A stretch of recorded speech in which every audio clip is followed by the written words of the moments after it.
Hey everyone, hope you're doing well. I've come across another one of my poems.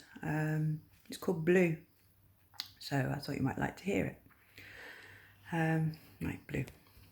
Storm clouds came as black as night, with a raging sea of magnificent height.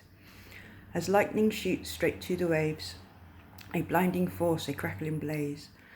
From far away in the depths below, a bioluminescent blue begins to glow.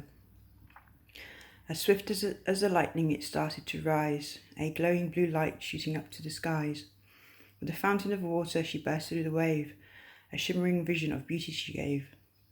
In the eye of the storm she surfed and she played, a magical goddess, this fearless mermaid. On a foaming crest she danced to the shore, and as the lightning cracked she glowed even more. With the ebb of the tide the storm went away, and in the depths of the sea the mermaid did stay. I made that one, 2004, years ago, quite a long time ago.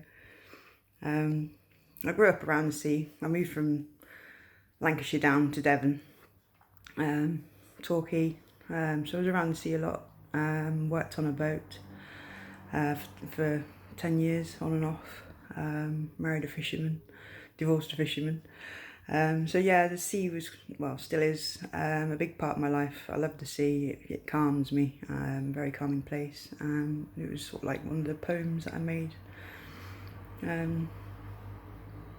Just being around the coastline and that, it just reminds me of, I don't know, it's like on a deeper meaning. It's for me at the time. I can't remember if I was actually going through a divorce, if I'd gone through the divorce, or if I was still married and living with my ex-husband. The deeper meaning to that, it was sort of like trapped and until certain circumstances were right, where I could go and play, go and have fun, go and dance. With my best friend Sarah, I wasn't always allowed out to play. I wasn't always allowed out to go and do things, but my best mate, she never stopped coming around. She was my rock. Sarah Ellery, bestie, brilliant you was. You still are, mate. I've not seen you for a long, long time because I don't live down there no more, but I still miss you. Still think of you all the time. Still laugh at the things that we used to do, the shit that we used to get up to. But this poem was just a bit of a reflection of what I was going through at the time, and then all of a sudden having that, having all your fun taken away, and you have to go back home and stay in the darkness again until the next time you're allowed out to play. But now I'm in a completely different place, I am allowed to go out whenever I fucking want to, do whatever I want to. Within reason, obviously. I don't go out and commit murders and thieving and things like that. I'm not that sort of person. I go out and have fun, go and help people, be nice to people, and just generally have a nice time. I think we forget that's what life's about. There's a big important part of life that's about that. Going out and socialising with people, getting positive energy around you, putting your positive energies out into the world, getting away from all the negative, especially when you're trapped at home. And I know sometimes you can't get out when you are trapped in a relationship. So even just putting your thoughts down on paper, even like that, it's a coded thing for me. My poem, my ex-husband wouldn't have read into that deepness of it, so he wouldn't get to understand, but it's me putting down my thoughts in a mythical being, that, and also part of my life at the time, being on the sea and being around the sea, the calming effect that it had, also, the fun that I had with it. It was brilliant. I was so lucky to be able to live in that area down in Torquay on the coastline, beautiful Devonshire coastline. I do miss it very much. I'm stuck in a mining town now, St Helens, further up north in Merseyside. I'm closer to where I was born, like, but you know, it's not Devon. It's not the seaside. It's not. It's very far from it. You know, I mean, I can go to Blackpool, and it doesn't compare with the beaches down in Devon, not at all. Yeah, it's where I find my peace and my comfort. I'll get back down there one day, probably after a few family members have passed away. Well, one in particular, anyway. Yeah, when she's gone, I might go back down. I still get triggered around that area, you know, old memories and things like that. So, you know, I did vow that I would never move back down to Torquay or even go down to Torquay for a holiday. But I've got friends down there. I've got good memories down there as well, you know. My best friends, schoolmates that I've grown up with are down there. There is other family members that I used to get on with that live down there, you know, that I'd still like to get on with, but obviously with all the lies that have been caused through certain members of the family, they've alienated me now. So maybe that'll be something that we can work on in the future, but you know, that's up to them. My door's always open, you know, even for the narcissist ones, you know, my door's always open, but I know that they'd be using it for control.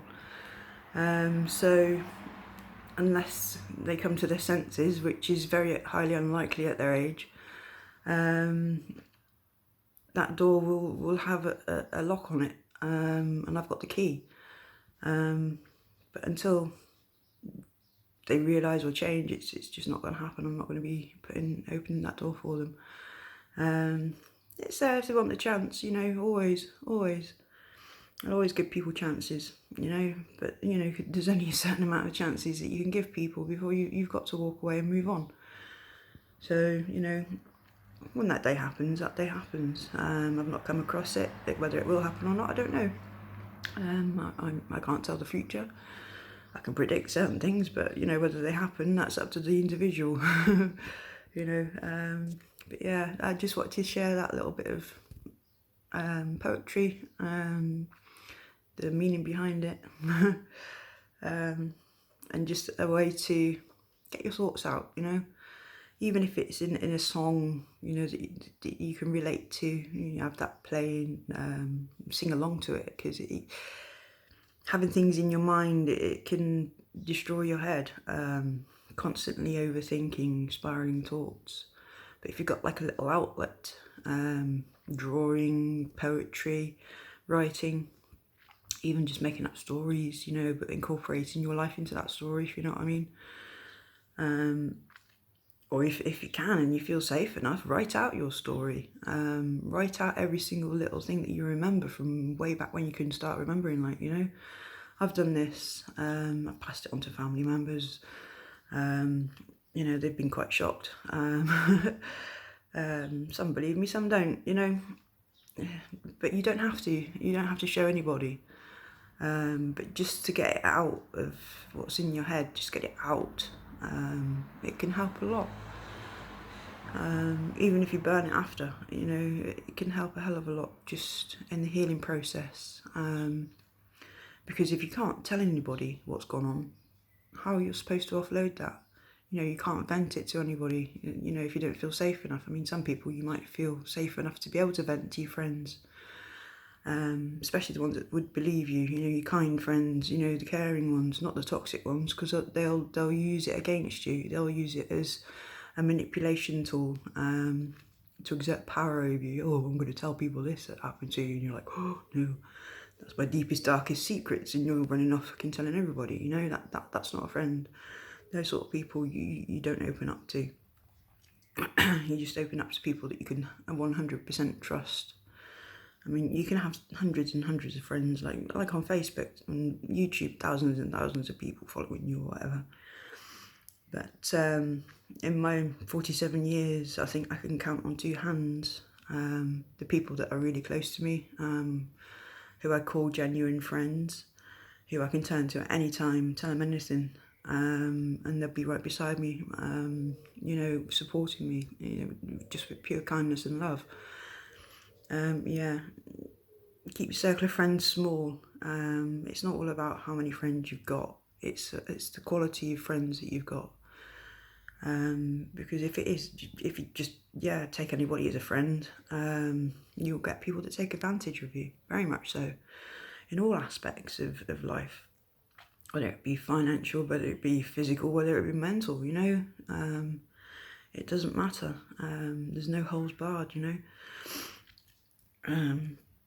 So you got to protect yourself, internally and externally. And if you've got nowhere to vent or anything, get it written down.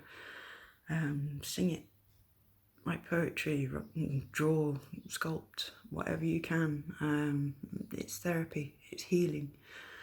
But anyway, I hope you enjoyed the poem, and I'll stop waffling on now. And I shall say thank you and goodbye to everybody. Love you lots. Bye bye.